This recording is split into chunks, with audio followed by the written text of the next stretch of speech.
Hey guys, it's Sam Chemistry here, and today I'm going to be showing you how to easily extract tantalum metal out of a capacitor. So here I have an electrolytic capacitor, and this is just a very big one, but you can extract them out of smaller ones too. Anyways, yeah, so I'm going to be just opening this up to get tantalum and tantalum oxide.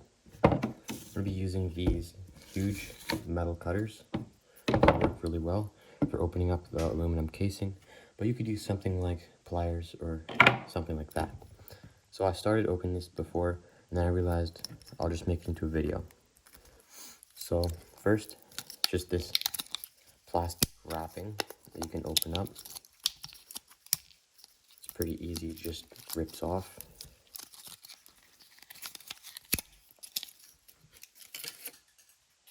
And then we have this really shiny aluminum casing, and aluminum's a soft metal, so it should be easy to open up.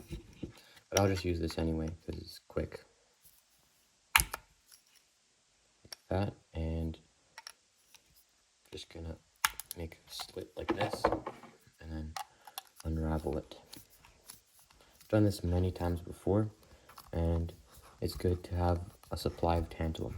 Could be useful, not for that much, but it's just a nice metal to have. I can't get this there. So now this part comes out. This is the aluminum casing. This is actually could be pretty useful to keep. But yeah, this is it. And by the way, you should wear gloves. I'm just gonna wash my hands after this, but this does have electrolyte in it, which stains your hands. So just wear gloves if you don't want to get them dirty. Otherwise, just wash them afterwards. But anyways, this part you can just kind of pull off. Soft metal. And now there's a seal here to break.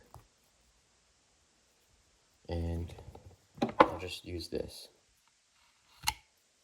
which is a plastic seal. And after that, it will unravel because this is like a huge roll inside. And it has layers of plastic, this stuff, electrolyte, tantalum, and tantalum oxide. So this stuff is super easy, just rip off. It's also wet, so makes it even easier.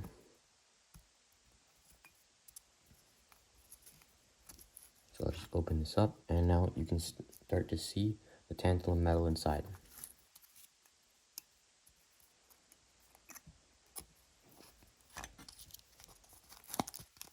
There. So now it's just gonna unroll. There's a lot in there, so it's gonna unroll a lot of it. And so this part here, the shiny metal, that's pure tantalum. Sometimes they use aluminum, but I have this fired, tested out afterwards. So I'll unroll this whole thing, but for now, I'll just take a sample of it. It's just tantalum foil, so it's easy to rip off. And yeah, I'm just gonna keep unrolling it.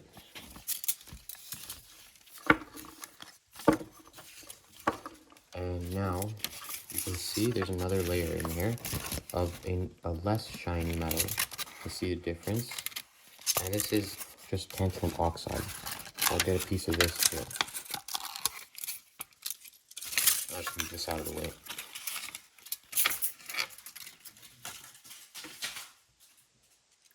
So here we have them, and they're also kind of wet because of electrolyte. Make sure to wash it as well.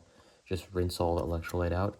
But anyways, this is tantalum metal, and this is tantalum pentoxide. So TaO5 or Ta2O5, and this is just Ta tantalum. So now tantalum, one thing about it is that it has a very high melting point. So I'm gonna use this propane. This propane fire here. Also be very careful with fires, don't do this. I'm just doing this just to test, to show you that it is not aluminum. So be very careful, do not do this unless you're a professional. Makes a big scary fire. So I'm gonna grab a piece of this. Be very careful with your hands and put the metal up to it.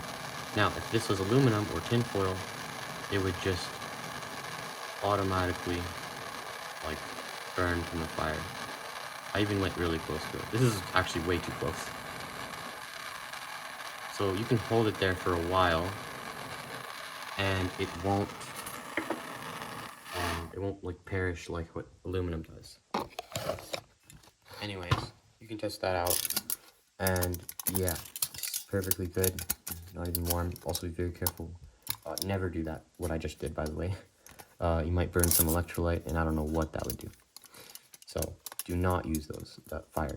But anyways, this is tantalum, and that's how you get tantalum and tantalum oxide from an electrolytic capacitor. Hope this was useful for you, and that's all. Goodbye.